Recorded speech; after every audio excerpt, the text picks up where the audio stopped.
Well, guys, this weekend, President Trump officially kicked off March Madness. What are we? Yeah. The big story is that over the weekend, Trump ordered a military strike against Iran. And if you were surprised to see the U.S. attack Iran... I mean, I could take anybody here. I could go outside on the beautiful streets and pick up a couple of people that do just as well or better. They get higher ratings than he did. He's got no talent. Fallon has no talent. Kimmel has no talent. They're next. They're going to be going. I hear they're going to be going. Jimmy Fallon grinning while roasting Donald Trump might sound like business as usual, until you realize something about that smile felt different. It wasn't the easygoing, harmless grin viewers expect from late night's most cheerful host. No, something had shifted beneath the surface. The safe, playful late-night energy suddenly carried an edge, a quiet sharpness hiding behind the jokes. And when Fallon drops the friendly mask, even just a little, you know it's never random. So what pushed him there? Was it politics, falling ratings, old grudges, or something nobody expected? Because this wasn't just another throwaway, monologue punchline. This moment felt like a line quietly being crossed. And tonight, we're looking at quotes that could have been said by either President Trump or a cartoon character.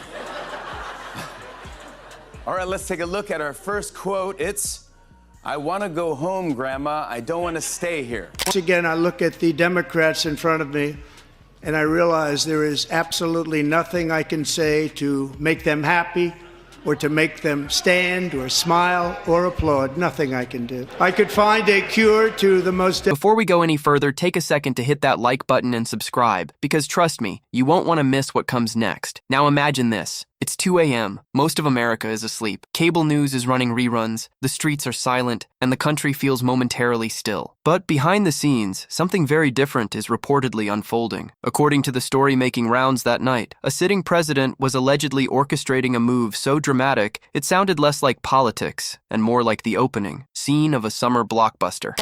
Well, guys, last night, President Trump delivered the State of the Union, and good news, he just finished.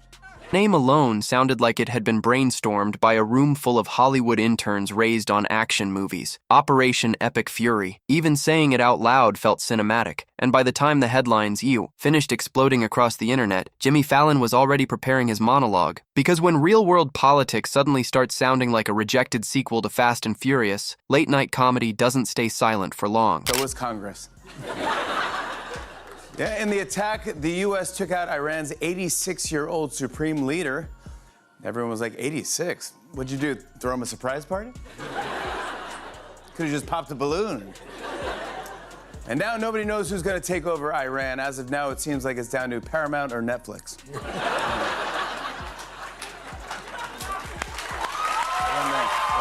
The story that eventually landed on Fallon's desk revolved around Donald Trump and reports of a potential military strike against Iran. It was a decision wrapped in bold language, dramatic framing, and a title so intense it practically demanded a drum roll before being announced.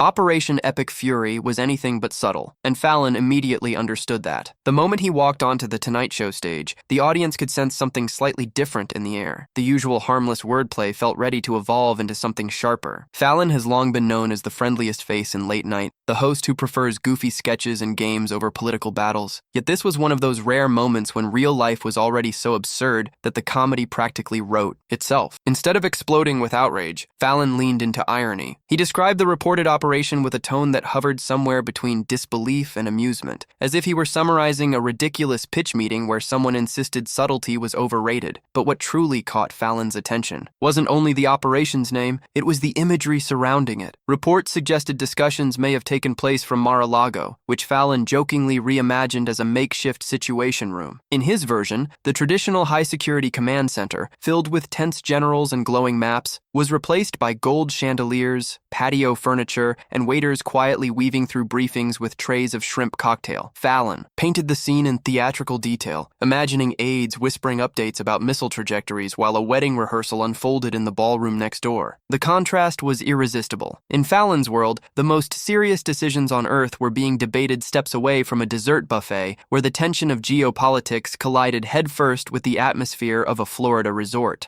The operation against Iran is called Epic Fury, which I'm pretty sure is a new Mountain Dew flavor, which is excellent. Epic Fury. It sounds like a Jackie Chan movie released directly to streaming. You know? When did he make that? Meanwhile, Trump watched the operation play out from Mar-a-Lago in a secure area that was shielded with a curtain.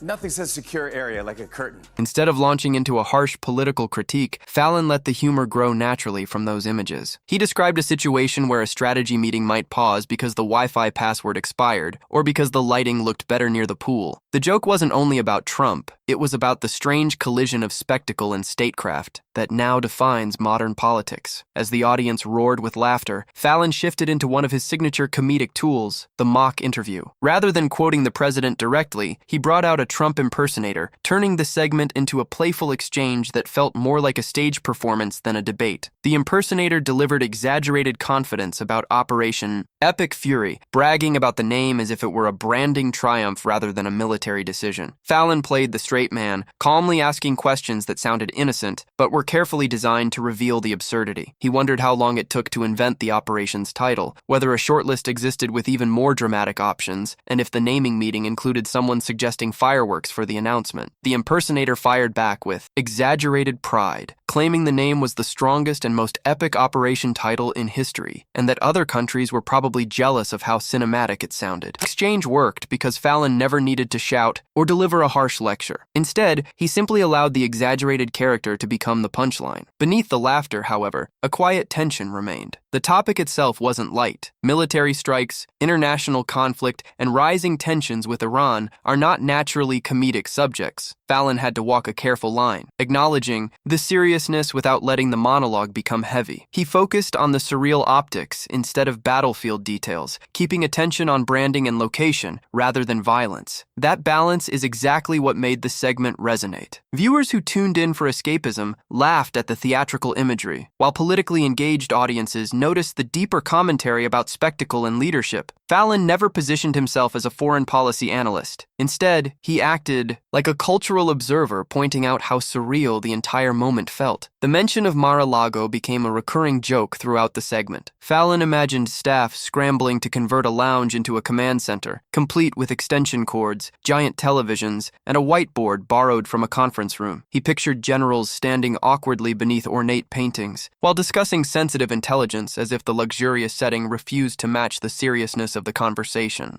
As the laughter grew louder, Fallon circled back again to Operation Epic Fury, still marveling at the title itself. He compared it to something you'd hear at a monster truck rally or a theme park attraction, joking that somewhere in Hollywood a producer was probably taking notes. The humor worked on multiple levels, because while the name sounded cinematic, the consequences behind it were anything but fictional. The mock interview continued with Fallon pressing the impersonator about the decision-making process. He asked if the operation came with a logo, a commemorative hat, or even a soundtrack. The impersonator leaned fully into the parody, insisting the branding was essential and that the name alone could intimidate adversaries. By keeping everything playful, Fallon avoided slipping into bitter partisanship. The segment wasn't framed as an attack. It felt more like a curious exploration of how modern politics often blurs the line between governing and performing. The audience wasn't asked to take sides in a policy fight. Instead, they were invited to laugh at the spectacle. At one point, Fallon imagined the marble floors of the makeshift Situation Room creating an echo, forcing aides to repeat classified updates louder than expected. The image was ridiculous, but somehow it perfectly captured the strange irony of discussing global conflict inside a luxury resort. The real brilliance of the segment was its pacing. Fallon never rushed the jokes. Each image had time to breathe, building a story that started with disbelief over the operation's name, expanded into a full visual comedy sketch about Mar-a-Lago, and finally ended with the exaggerated.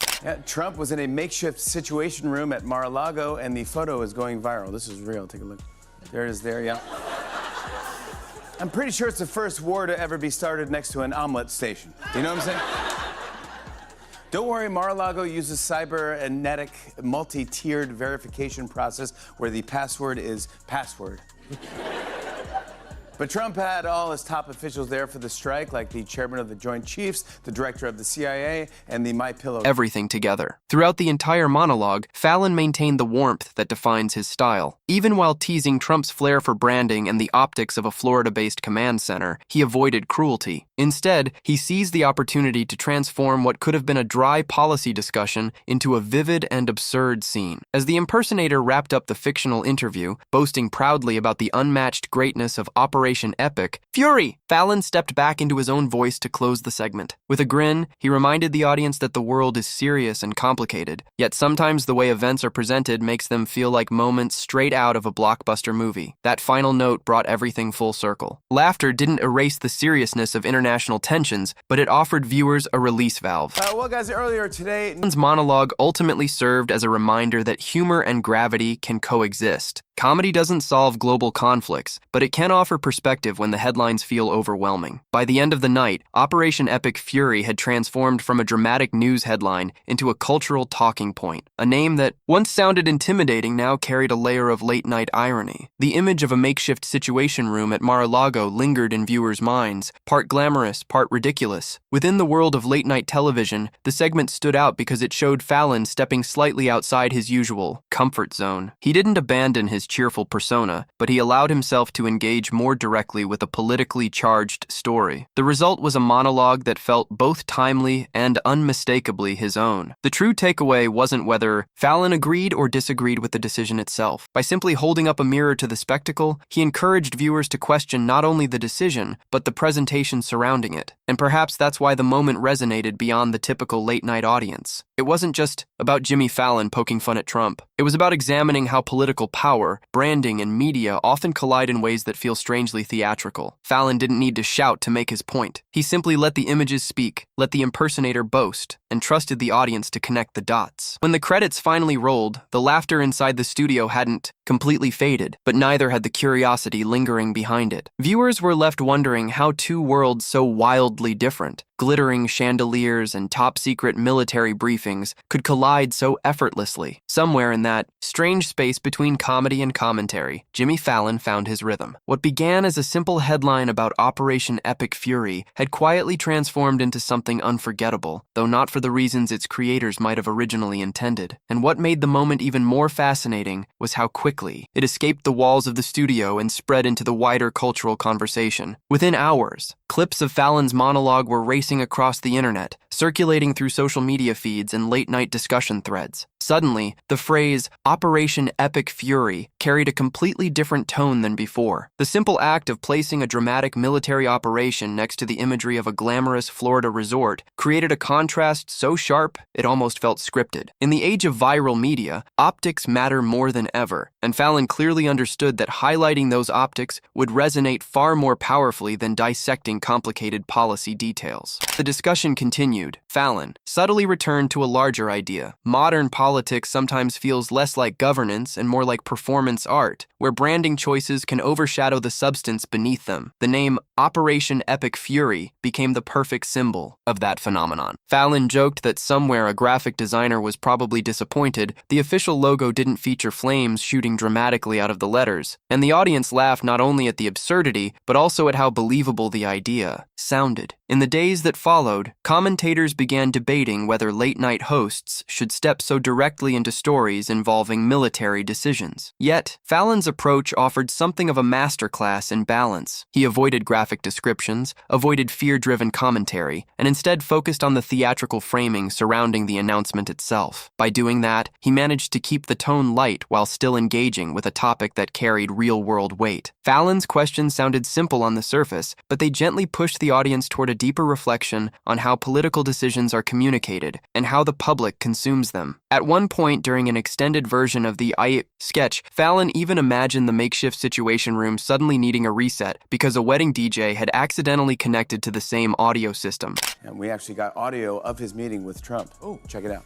Thank you for agreeing to meet with me, Mr. President. Of course, I love Netflix. You guys make us a cake, right?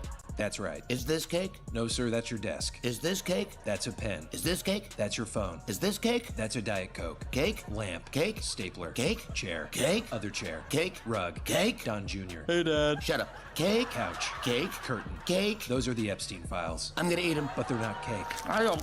Help me finish them quick. Mental picture of high-level military briefings suddenly interrupted by a booming bass drop was ridiculous, but it reinforced the central theme that the setting itself felt surreal. By exaggerating the environment rather than the stakes, Fallon kept the humor accessible without making light of real-world consequences. What stood out most throughout the segment was Fallon's ability to maintain the charm audiences have always associated with him, even while addressing a headline that could easily have spiraled into outrage. Late-night shows are no longer confined to the television schedule they once were. In the digital era, a single well-crafted segment can influence public perception of a story long after the studio lights switch off. In this case, Fallon's playful interpretation of Operation Epic Fury ensured that the name would forever carry a subtle layer of comedy. And as the buzz slowly settled, a larger question lingered quietly in the background. Was Fallon simply doing what late-night hosts have always done, turning headlines into humor? Or was this a sign of a subtle shift in how he approaches political comedy? The truth likely sits somewhere between those two possibilities.